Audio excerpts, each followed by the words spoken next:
Hello, welcome to another Sonic Lab. Today we're looking at the Roland JDXi. This was introduced at NAMM.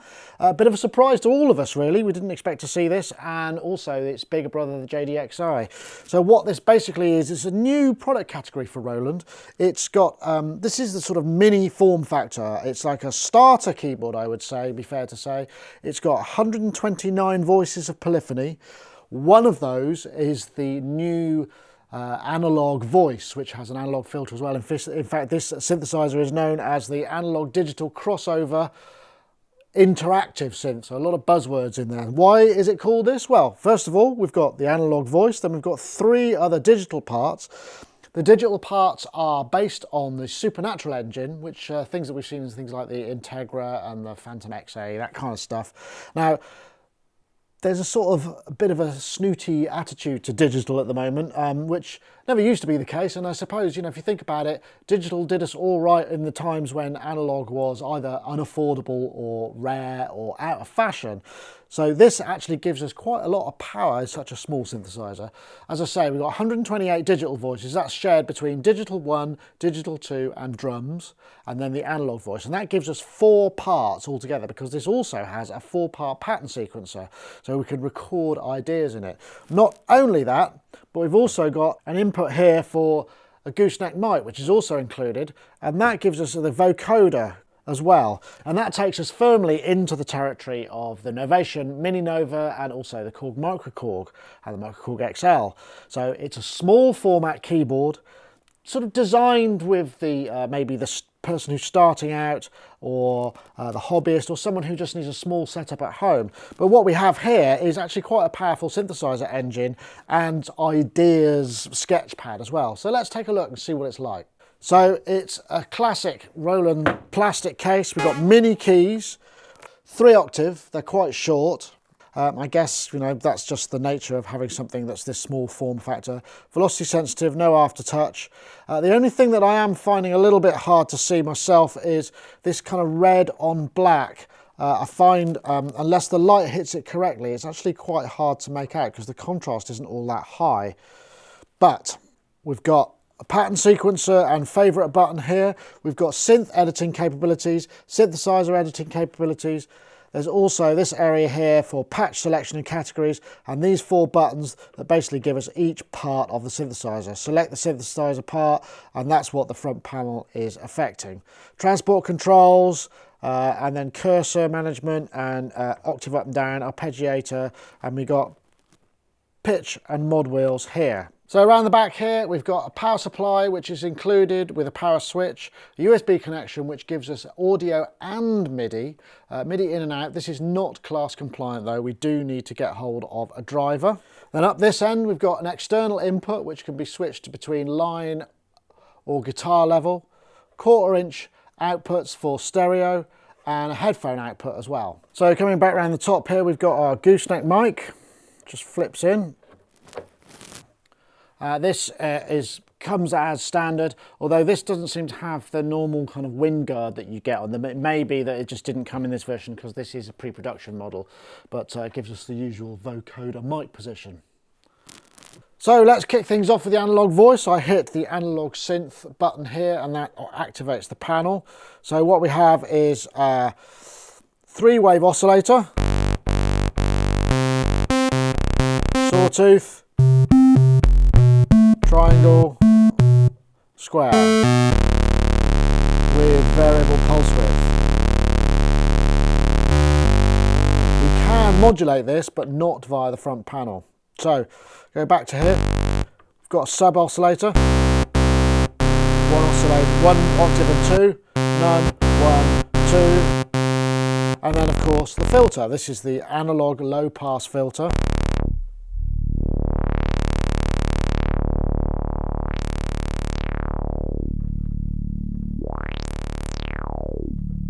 Bring up resonance.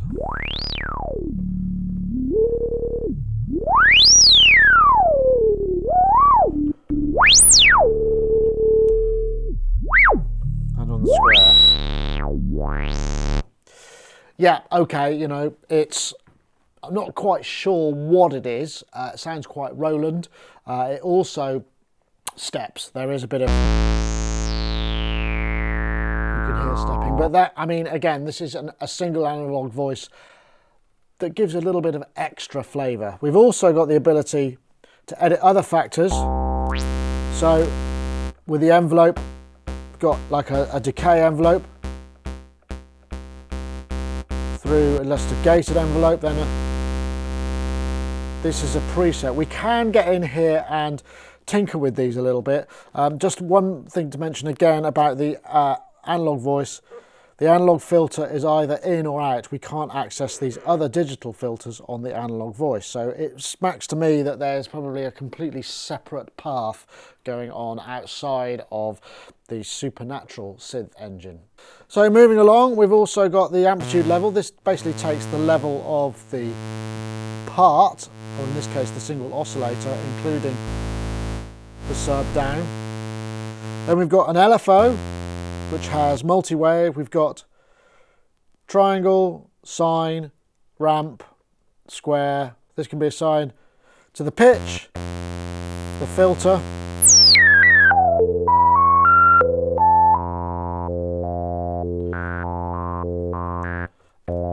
and the amplitude.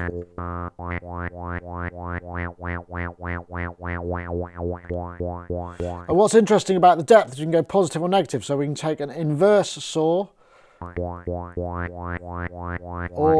a regular saw. And again gives us the positive and negative in all waves.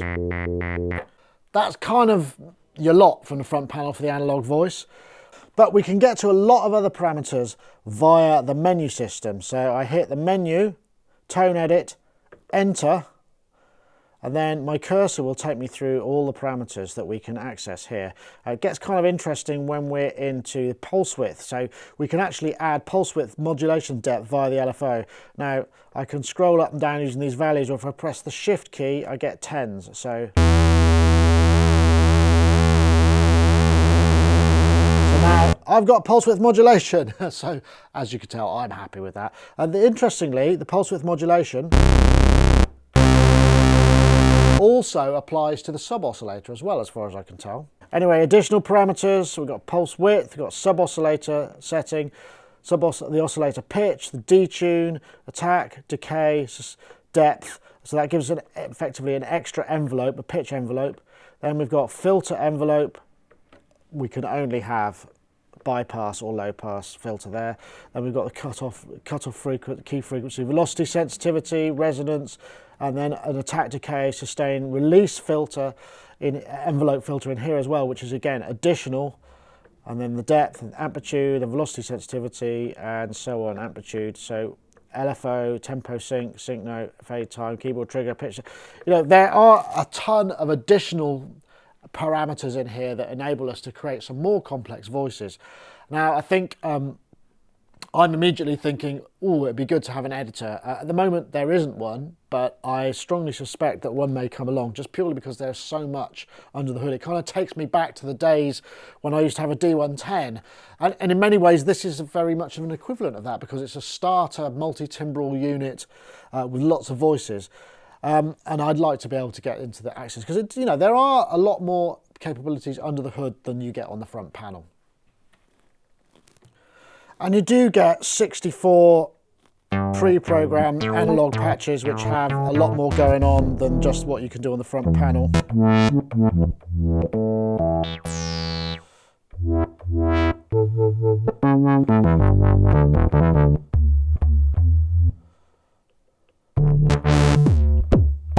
And here the stuff they're using the pitch envelope.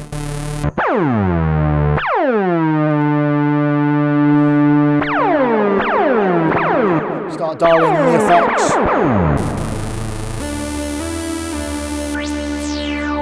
And you're getting into the realm. So it's a nice additional feature. I mean, it's not a complete analog voice, but it's a start, isn't it? So we've also got these two digital voices, and this is when this whole section comes into play. Let's take a listen to a few pianos. This is preset number 1. It's not a massive PCM sample set, but it might get you through in a tight spot. Tremolo electric pianos. Some of these are quite nice electromechanical stuff. Then we've got various bass sounds. Some of these are synthesized, some of them are... take some of that effect off.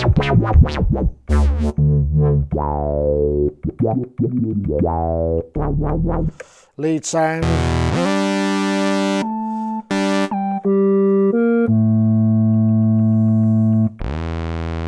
Add a bit more effect.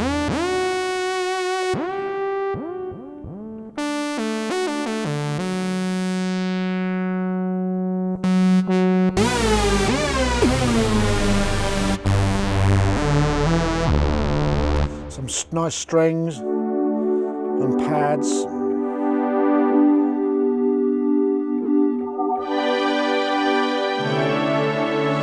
Again, these all benefit from the effects as well, which we'll a bit more on those later. But you can get some very complicated sounds, and all these categories do contain a very wide variety of kind of quite substantially beefy supernatural sounds.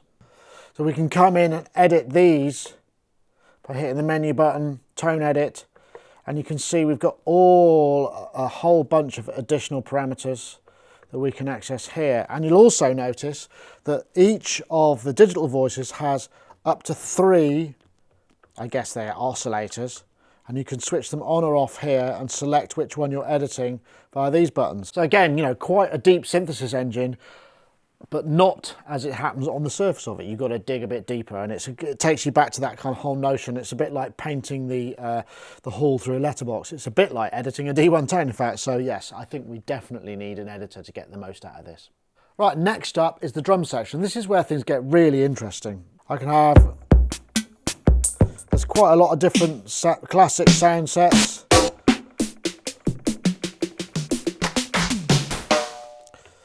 Let me see, 33, 32 kits.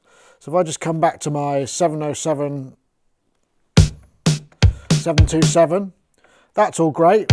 What I can do, if I like that snare, I can actually dial in a bit of filter for that, maybe put the bandpass filter on it.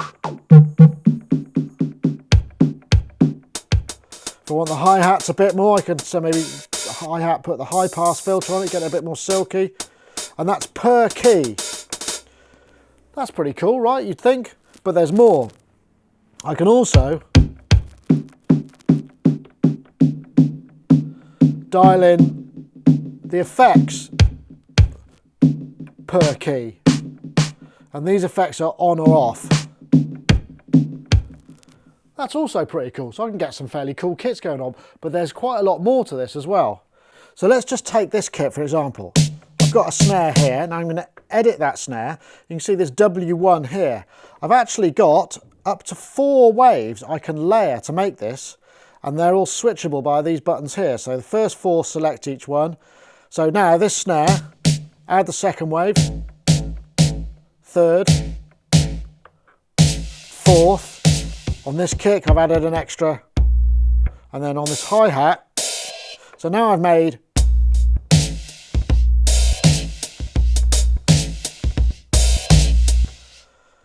that means I've got every single sound in my kit I can layer up to 4 sounds on top of. So I can create some really interesting and unusual custom kits just from a load of stock sounds, because each of those waves is individually editable, as well as having a sort of global voice edit. There are a lot of parameters in here. Again, another great argument for having an editor, because I think in terms of creating custom drum sounds, this is actually much more powerful than it looks. So let's get on to the sequencer now. This is another major part of the JDXI, and this is something that actually is pretty cool. It's not perfect, but let's just take a look. Right, so I've got a simple 2-bar sequence here with just a simple note. I can go up to 4 bars in total, and then if I want to actually see which bar I'm editing, I just choose on the selection here. Anyway, right, let's get into some parameter recording, because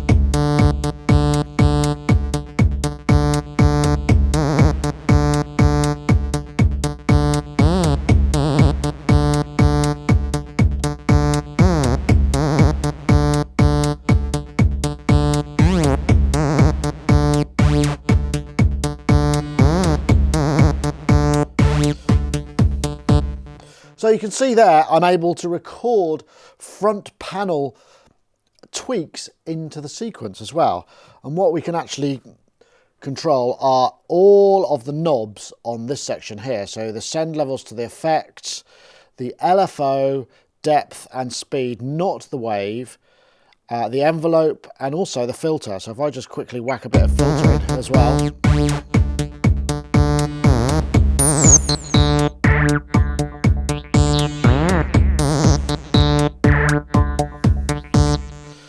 So I've got a lot of movement in there just by tinkering with the sounds there and recording those things in real time.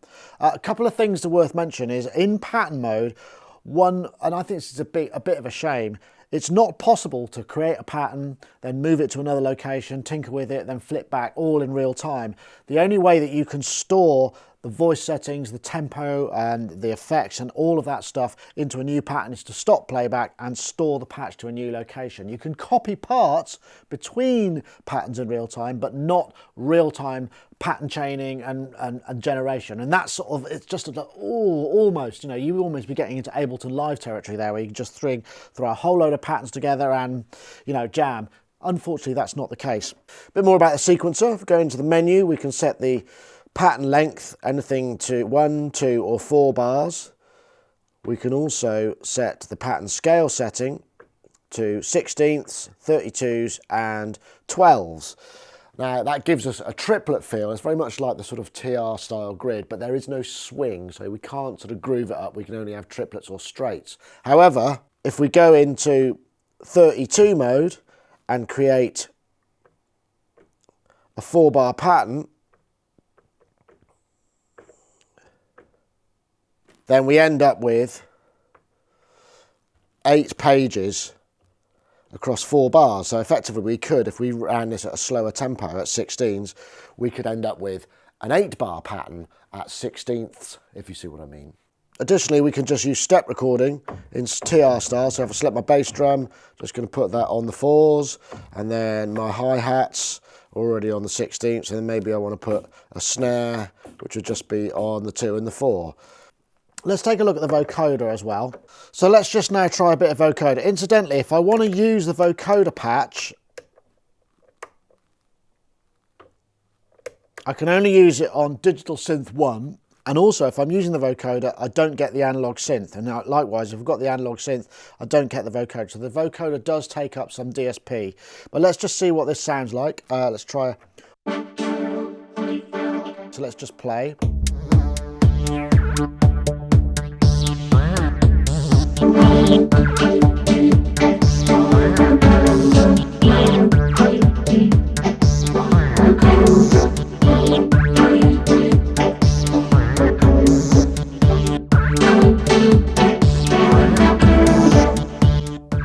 So it's nice, quite articulate there. Obviously, if I were to record that, I'd just be recording the key down, not the voice into the pattern. There are a few other patches in here. We got the usual robot type of thing. Saw, square, rise up, and various other bits and bobs. Then we've got these noises, quite interesting, because it gives you that unusual sound. Then we've also got auto pitch, hard pitch, soft pitch, and then formant shift, up and down, pitch up, pitch down, and to soprano, which gives me a very squeaky voice. I mean, some of these are going to be just effects thing. I mean, the thing is with the vocoder, it's one of limited use, but if you need one, you need one, and this one ain't bad. Right, a quick word about the effects. If I go to Digital Synth 1, I've got this lead line with some reverb and some delay on it. Digital 2, I've added some flanger here. Analog synth has got all 4 effects, including distortion. If I decide I don't want the delay or the reverb, when I go back to Digital Synth 1, that is a global setting. So to switch effects on and off, I can do all 4, all 3, delay and reverb, or just reverb, or none. Again, on the individual effects 1 and 2, I can just switch them out into through. But the send level is global, which in some ways is a bit counterintuitive. It's such a shame they couldn't be send levels for each one, because then you could have much wetter, much drier signals based on it, but that's just the way it goes. And I'm guessing that's probably a limitation of the DSP. And speaking of DSP, you know, clearly this thing is working pretty much flat out to bring us some of these things. And obviously, you know, with all of the things it's trying to do, there are certain combinations of things that are just not possible. And that real-time writing of patches is one of them, which is a shame, but it's not a deal breaker for me. Where I did find it fell down a little bit, and you know, this is probably not the final OS, I did get a couple of hard crashes. And I'm presuming this will be fixed by the time it gets out onto the streets. But again, it just sort of shows how hard they're making the DSP work in this little instrument. But having said that, I think it's cracking. If I'd had this when I started out, I'd have been in heaven. I mean, I started out pretty much on the D110 in terms of multi-timbrality, which again had more parts. But the fact that we've got this little sequencer and we can write stuff on the fly, remember we can write in step time if you want, there is a drum mode for that as well. It really does kind of tick a lot of boxes, and to get you going in terms of coming up with just musical ideas, I found that they were just pouring out at me with this thing. Limitations, as you know, even when you take those into consideration. I didn't get the opportunity to test out the USB audio and MIDI. Afraid the drivers just weren't forthcoming, so obviously they will be by the time you see this review and they're in the shops. You'll be able to put it in, and I'm assuming that at the very least you'll be able to record your audio from it into your DAW and maybe carry on working on ideas that you've thrown down in this musical sketchpad. But do remember, you do have to save the patch. That's a real gotcha. If you change patches, all of that stuff's gone. So remember to save, folks, always worth it. But on the whole, I actually think this is really good value. It's about 379 UK pounds, street price, probably around about 500 bucks. And I think for someone who's starting out, or maybe you just want a musical sketchpad that's not a computer, this is a cracking little instrument and certainly really good fun to use.